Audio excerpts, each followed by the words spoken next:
Good evening, good morning, good afternoon, wherever you are, and welcome to Dreamy Dreamland with Sensei Al Bob. Shalom.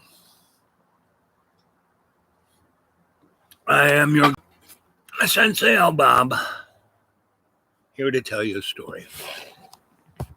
And everyone's talking about, December 22nd, the day after the longest day, or the shortest day. Really, it's the shortest day, right? Winter solstice, right? And, Christmas,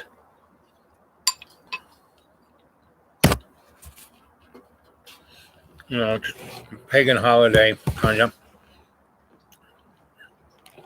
JC, if he was born, because JC has always been here. Father, Son, Holy Ghost, right? Father Sky, Mother Earth, Holy Spirit.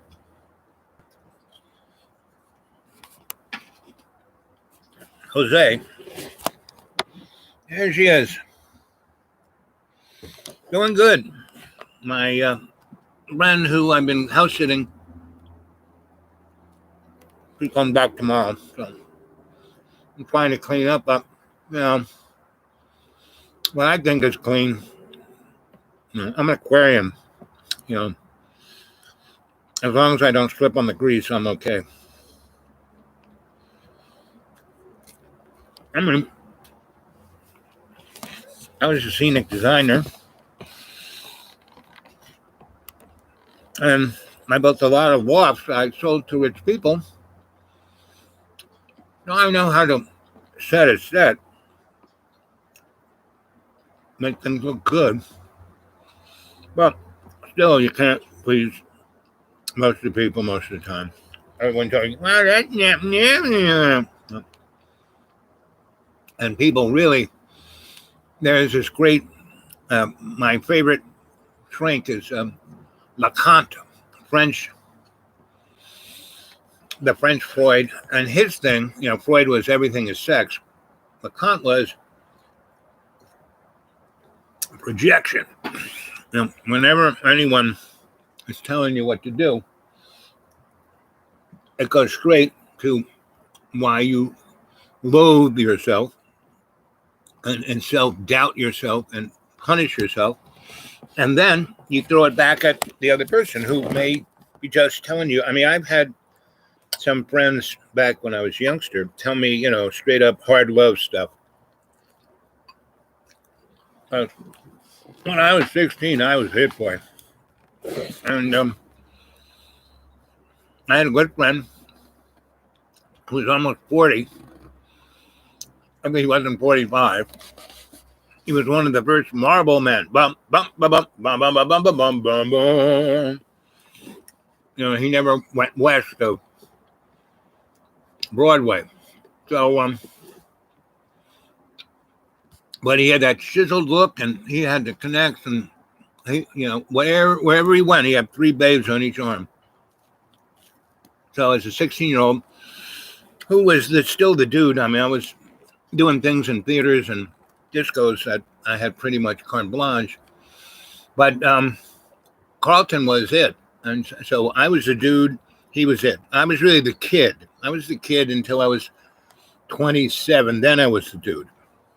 But pretty much from 16 to 27, I was still the dude, but everyone called me the kid. Everyone was so much older than me. I think all my mentors were in their 60s, and I was 16, So,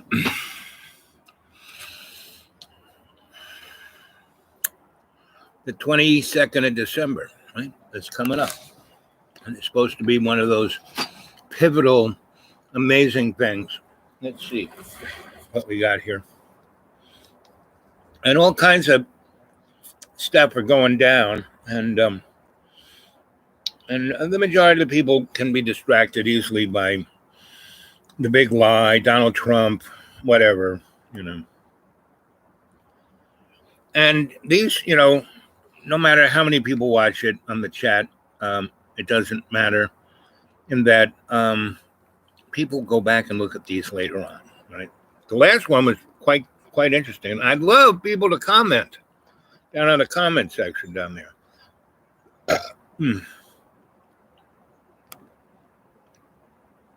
Arf.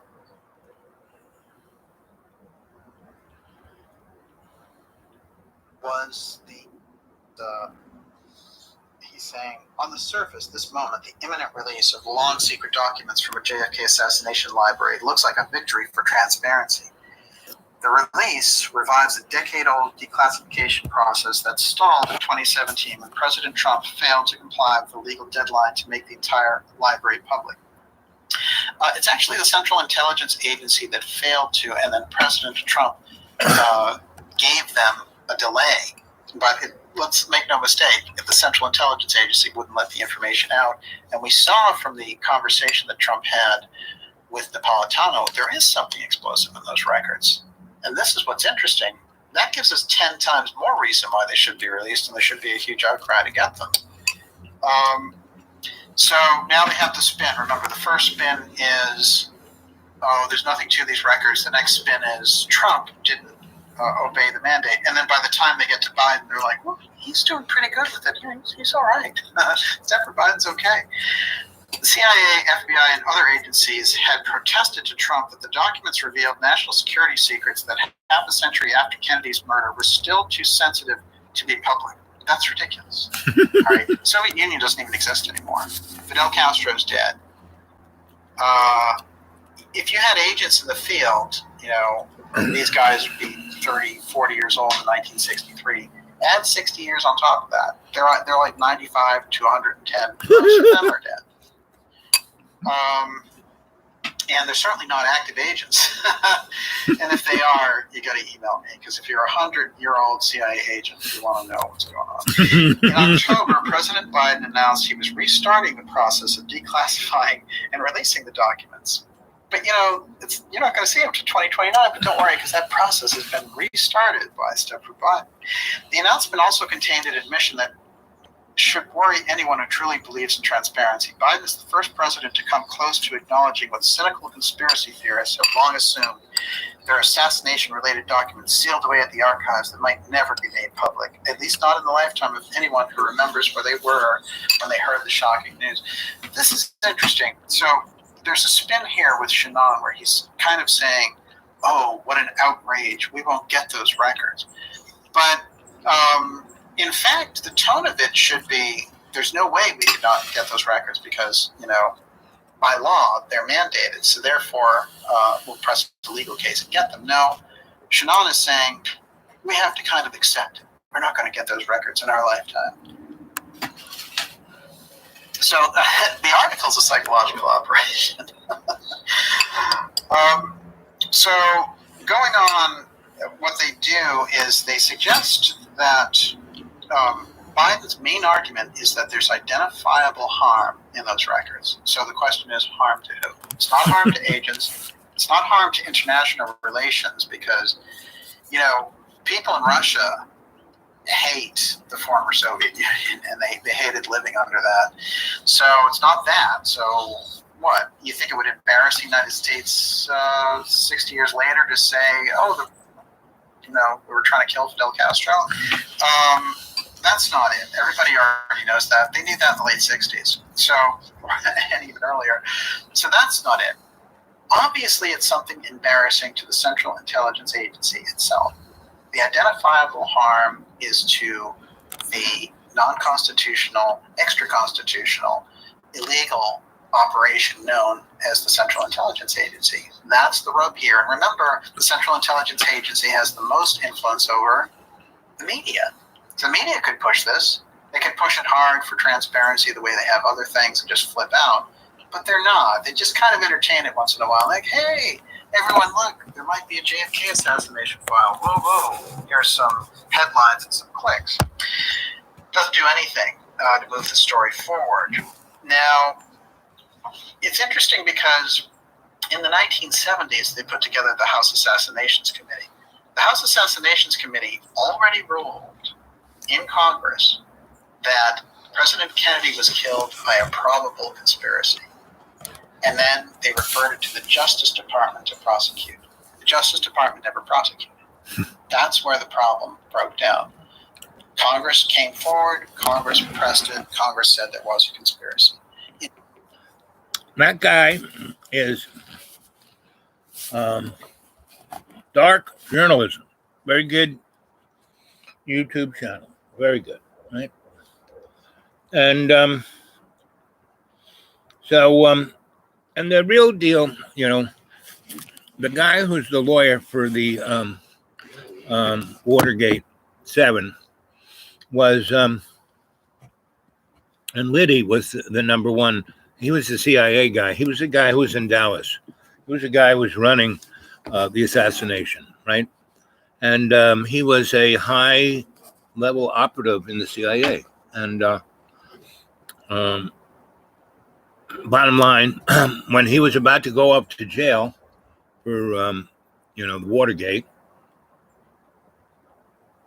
Mr. Liddy and Mr. Hunt, basically, the lawyer who was who represented them in their case asked, I think it was Hunt or Liddy, I'm not quite, one or the other, before they went up to jail. So what's the big deal about, Watergate? What was that about? And they said to protect the agency about Kennedy. And then he said, Kennedy? The assassination? And I said, yes. And so he said, so what's the deal with the assassination? Why was Kennedy, who killed Kennedy and why? And basically Hunt said, or Liddy, one of the either, said, I did. I was in the drain and I front shot right through his forehead, blew the back of his head out. And why? Because he was about to give the Russians our biggest secrets, because he wanted to have peace. He wanted to have, put away the nuclear toys, stop going right up to the line. And he knew it was a soap opera, and that, but if things went out of hand, you could end up with World War III. And that's, it's still going on. I mean, the Russia that is Russia today is a tenth the size, a tenth of the power. And, they spend about $75 billion on weapons. We spend $1 trillion. We have no enemies. Why are we spending so much money on weapons?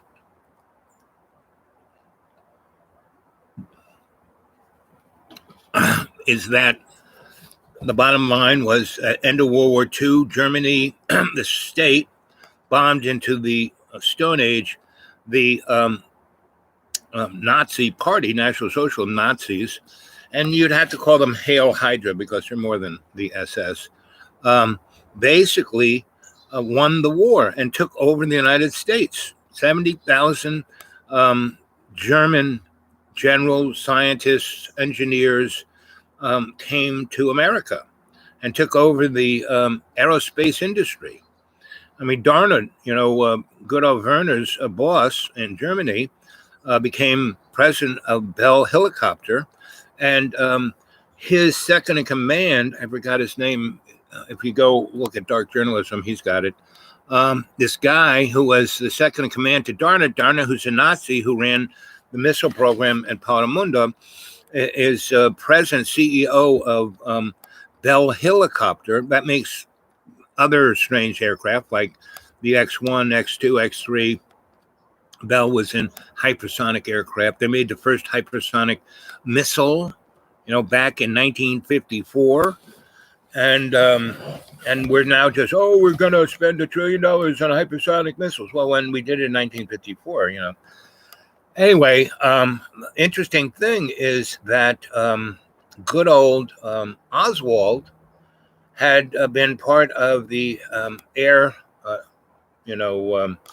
high school air patrol, and that was like how you found people to go into, the military deep state, and that's what Oswald was. He was a dark operative. He wasn't a communist, and he was a total CIA, NSA, Hail Hydra kind of guy, and they set him up. right? And he was staying with these people. I forget their names, but the husband was the second in command under Darnitz at Bell Aerospace.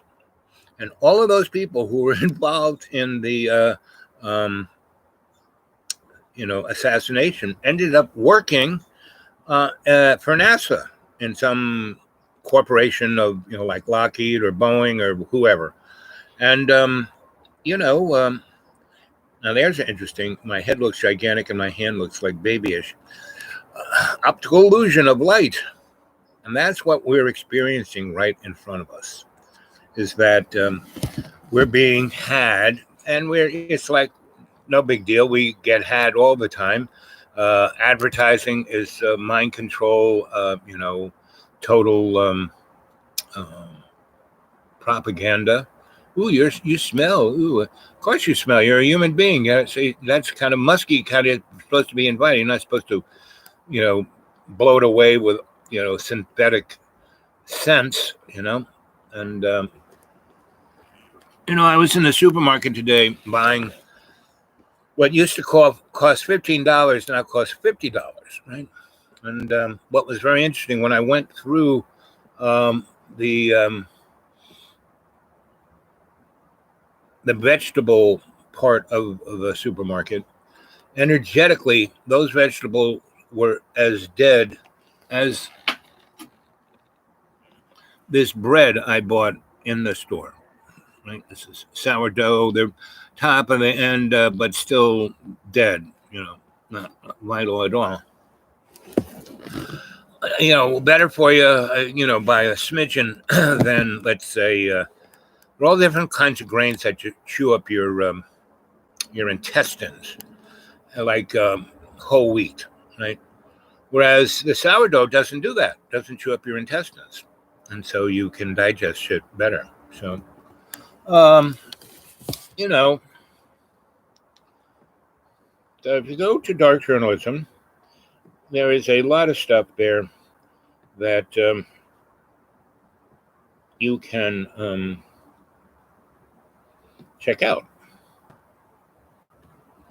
Um,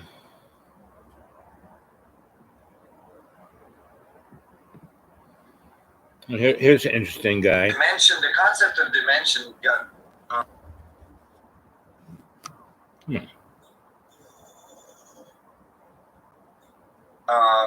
implemented, meaning that it is analytical in its derivations. It formally unifies all forces, which would be a unified field theory, right? And as a result, it unifies all constants in physics, conservation laws in physics, and all scales.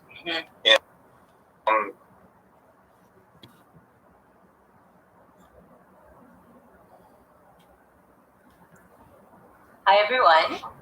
Today I'm in my home studio with Nassim Perriman, my dear friend and the incredible physicist. Thank you. Yes. It's great to be here with you. I know. He just arrived and I snagged him away into my office. Yes. Like, we gotta get this interview in. But anyway, so happy to sit here with Nassim, and I think it's going to be really interesting for everyone if Nassim gives us a little sneak peek into the grand reveal that's happening on 2/22/22. This is a moment in history where life as we know it will change for the better, and it's really a large part because of this human being right here. Oh, thank you. Yeah, for real. And so I thought this would be a wonderful opportunity for Nassim just to give us a little bit of information about his new paper that's going to come out and what the implications are for the world. Yeah, well, it has so many different implications. It's really hard to pick, because it unifies all physics. It gives the world a whole new framework to explore our existence and the universe we're in. And it gives the world a whole new definition of what that is, meaning the material world and how it organized to eventually make a conscious. Yeah, well, that sounds good. 2/22/22. It's February, man. Aquarian. Well, it's going to be going into Pisces. So it'll be interesting to see what happens. But there's all kinds of, and last year at this time, I was telling you, well, kids, 2021 is going to make 2020 look like nothing. Boy, you thought 2020, all that, scary stuff, pandemic, blah, blah, blah. Stay in your house for a year, blah, blah, blah. Don't pay your bills, blah, blah, blah. Everything is changing, blah, blah, blah. $15 worth of food now costs $55, blah, blah, blah.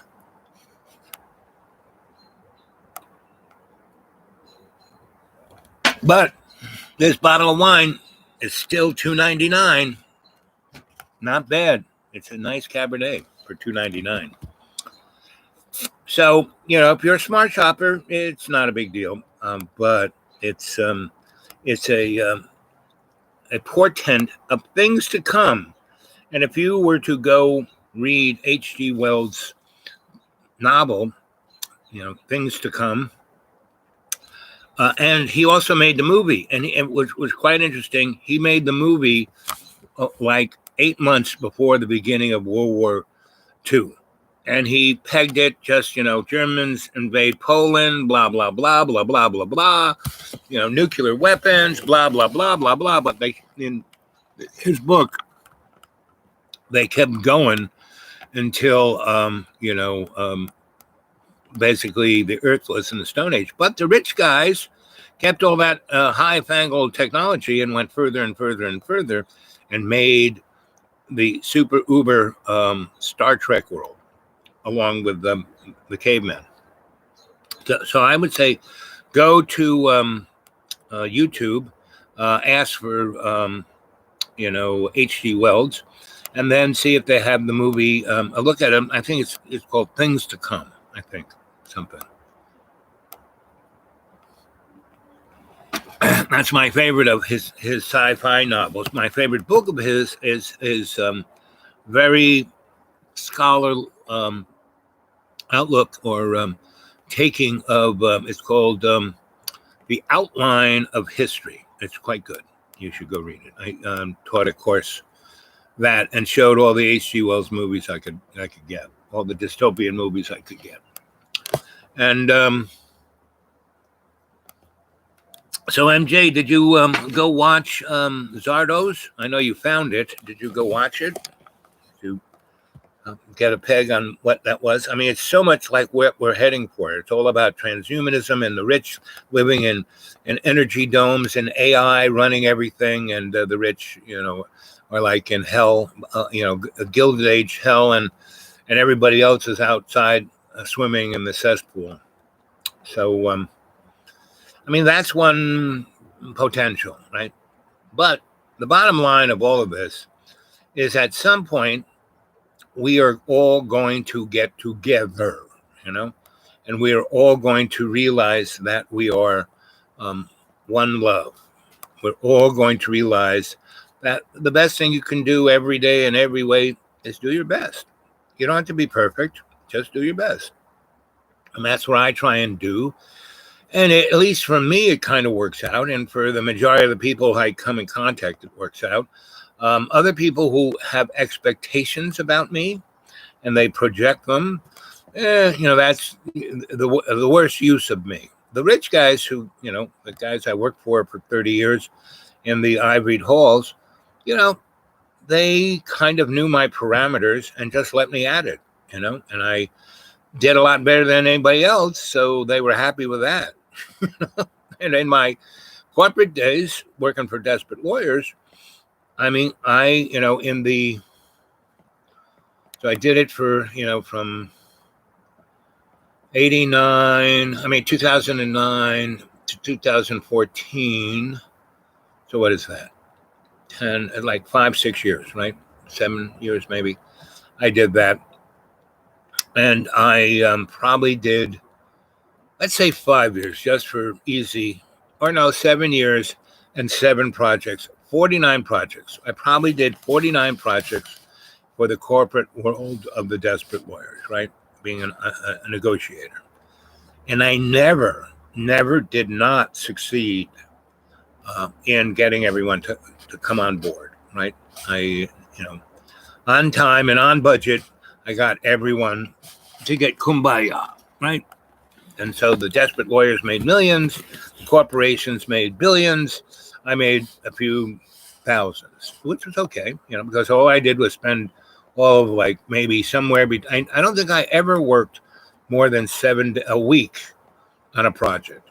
And part of the fun was making those rich morons come in, because the judge said, it's coming down to the line. I'm, assigning this guy to be your ombudsman.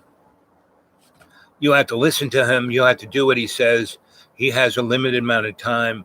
So you can't say, oh, I can't make that meeting. Otherwise, you lose all your money, right? So that's kind of how it went. So I could get everyone on board. And now I've been replaced by an app.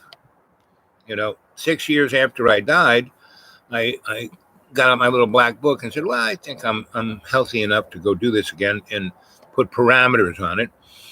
And so I called up all my ex-clients, and they all said, oh, we thought you were dead. We heard you were died and played spaghetti.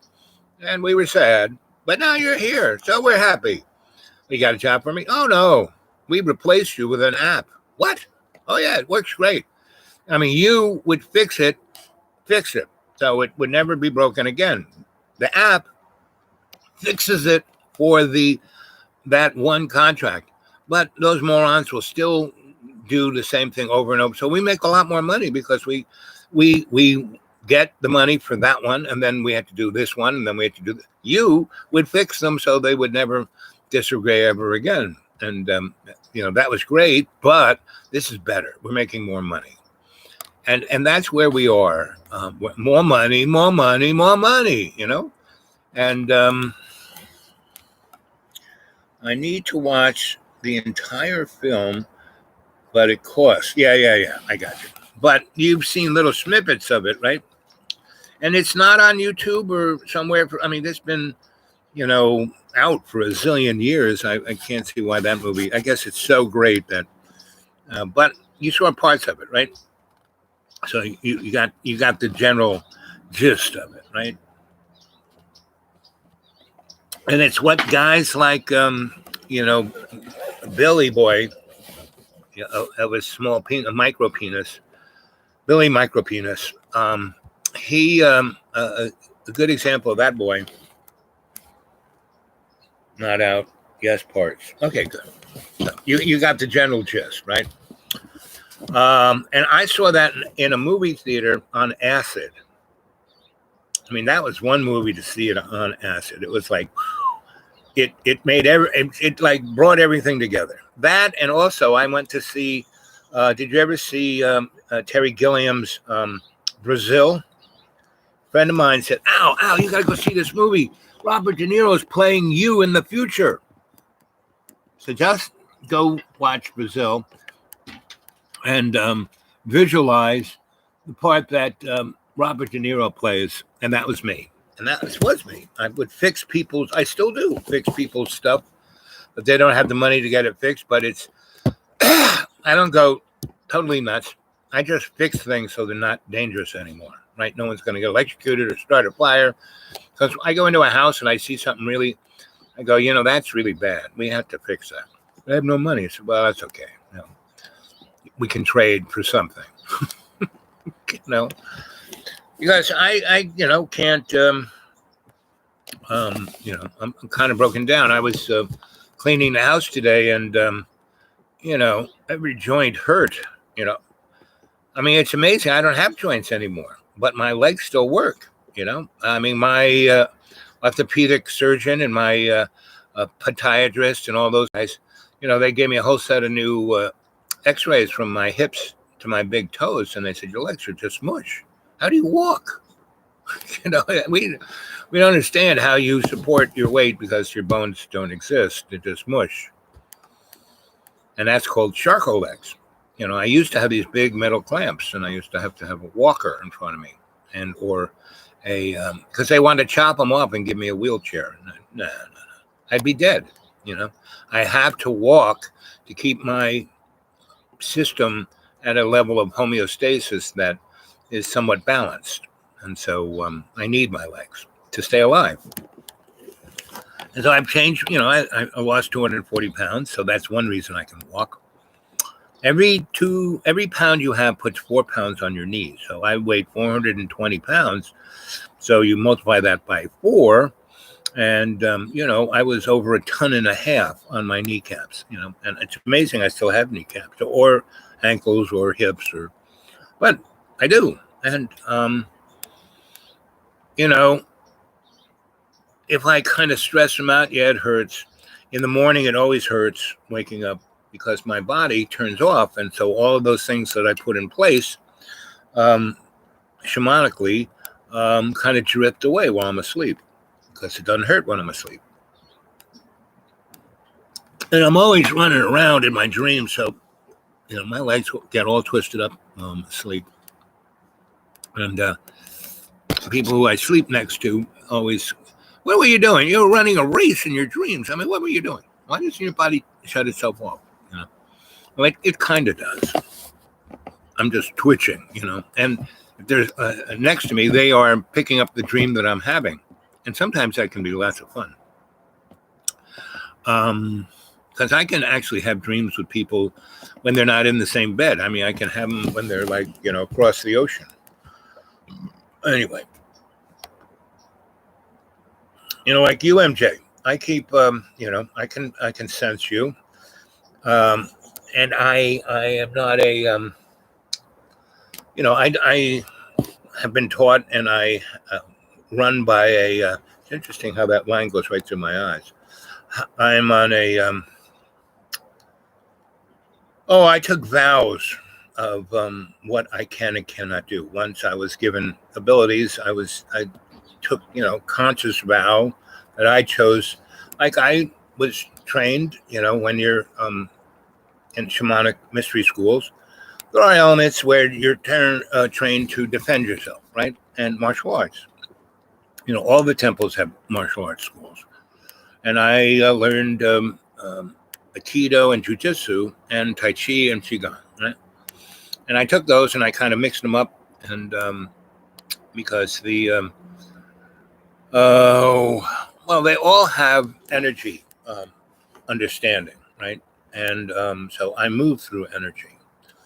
Electricity is my thing, and we only understand the EMF, electromagnetic force, in a very small little bit when it really goes throughout the whole universe on 28. I mean, more than 28, but we experience 28 dimensions, but we encapsulate ourselves or incarcerate ourselves in just 3 dimensions, you know? And,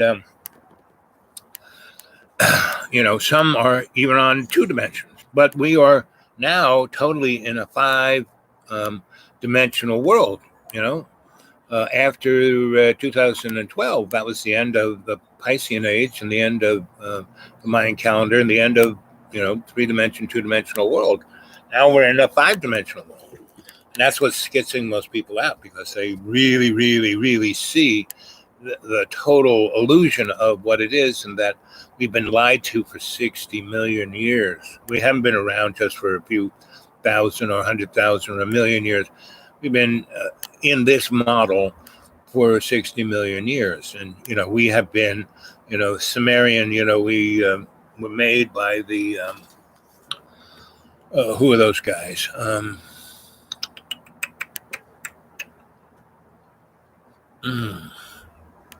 Red wine and pasta and garlic bread. Ooh, you can't beat it. Interesting how people of different cultures can't stand, they, and not all, but a lot of folk get stuck in whatever their cultural motif is, right?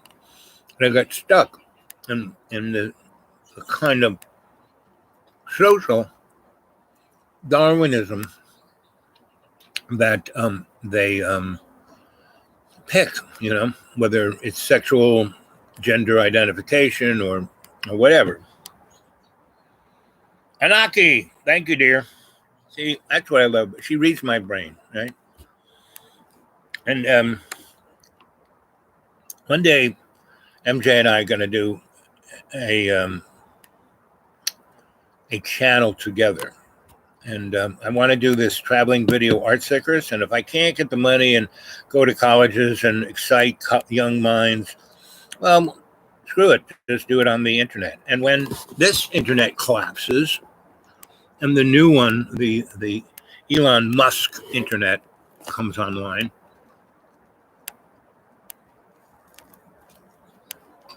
I will happy to work for that moron and do a show. Right? And do the traveling video art circus straight up as a social media thing. Right? So it's going to happen one way or another because the present malaise of the social dynamic needs it, pretty much.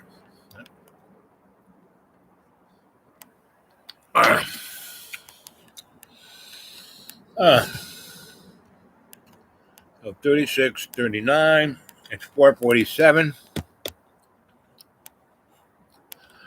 So have you sent me anything on the email, MJ? It's a nice vehicle. And do you have access to WhatsApp? Can you put WhatsApp on your phone so we could talk to each other? That would be very nice. I'd love to talk to anybody else too. Remember, you can get a hold of me at the dudewake42@gmail. MJ has. She could do it. Now, she's a smart girl. Smarter than the average bear, but pretty much any of you guys, if you want to talk to me, ask me a question about something personal that we don't have to share with the rest of the universe, that would be fine. And anybody who wants to send me something on PayPal, please, please, please do it. I'm right now, down to the last, till next month, the beginning of the second week of next month is when I get my next, Social Security allotment. So between now and then, I'm living on about $100. I bought some food today, and anyway, so let's see what happens.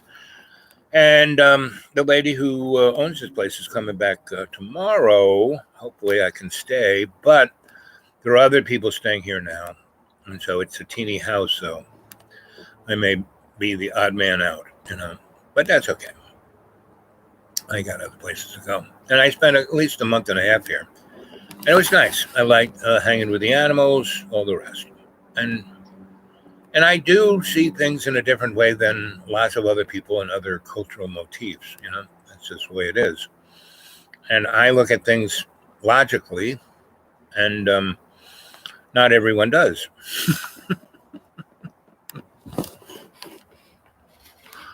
Oh, yes, this wine is tasty. Not being a drinker, so okay, I've drunk half of a bottle of wine. This is, what is it? How many milliliters does it say? It should say, but it doesn't say right off. Let's see, small writing. Yes, 750 milliliters. So I've drank half of that, so I've had at least 300 milliliters of very nice $2.99 Cabernet Sauvignon. And I had some nice brie cheese with some nice garlic bread and pasta with vegetables, really good mushrooms. I sauteed mushrooms up. And then I have one of these crock pots, and I always have something in there that I just keep cooking. And I use it to add the flavor to whatever I'm making. So this pasta sauce was 1/5 of that, tomato paste, fresh mushrooms sauteed, garlic sauteed, carrots sauteed, and then brought to a boil, turned off, and then I had really thick pasta and boiled that up and added that to the sauce and mixed it up. And I made 3 containers of it. So for 3 more days, I can use that, and then some other vegetables. So that's how I cook. Right? I make something, and then I cut it in 3s, and I put 2/3 in the fridge in jars, and then eat the other 1/3. And so that's how it's rolling. But I usually when I'm in someone's house, I cook for everybody, and everyone going, "Oh, yummy, yummy, yummy." But the house I'm living in now, pretty much everyone buys fast food and eats it, and then throws it, brings it home and eats it all up, and then just kind of throws it on the front lawn, and the dogs chew it up and makes a mess. And I have to, I clean it up. And when I said, guys, can't you just put it in this garbage pail here, and then I'll set it on fire and burn it up? And they seemingly don't have that concept working. And so, got a boo-boo there. So, or it's tomato sauce, one or the other. But that's, that is the human complaint. And, there's basically human beings are Mr. Potato Head, and there's like 5 main versions with 25, different noses, ears, and other things. And that's how it kind of rolls. Well, we're talking about how it's rolling. It's heading towards 5 o'clock. And when it, depending on which gets there first, if 50-50 on the timer up there gets it first, I'll quit then. If it hits 5:05 down there, I will quit down there. So either way, in the next 5 minutes. So why don't we breathe? Breathing the best thought of the day. What you saw that really, this morning when it was beautiful and there was nobody around, I just watched everything turn gold. And then sitting out here in this little porch, the sun was really shining on half of me, and the other was in the dark. I was getting the real cranberry cider tasters, like champagne. Oh, yes, baby. I'm a big cranberry. I love cranberry jelly. Like this morning, I made oatmeal, and I used half. They had the cranberry jelly that you have for Thanksgiving. Well, they had a whole wall of them on sale, 20 cents at Food Line. A really big can of it, 20 cents a can. I bought 10 cans, right? So that'll be enough, cranberry jelly for me for at least half a year. But I used half of a can in my oatmeal, and boy, raisins, cinnamon, cranberry jelly. Ooh, boy, was that good with sour cream. Ooh. That was yummy breakfast. And I have some of that for dessert coming up. Ooh, here we are, 44. When it hits 44, I'm going to bail. So I'll be back at 7:30, okay? I'll be there. Honest to God. And so you're waiting for 44. It's interesting how it takes forever. But if we weren't waiting for it, it would happen. 5 minutes would go by like that. So good deal. Yes. Yeah, I'm I have no money, so I have to be real. Oh, look at that! I'll spend an extra $2 to get 10 of those cans. So anyway, here we're going. We're getting towards here. Okay, MJ. See you later. 7:30. Okay. And like I said, if you got a phone number I can call, I'd love to hear your voice. There we go. 44.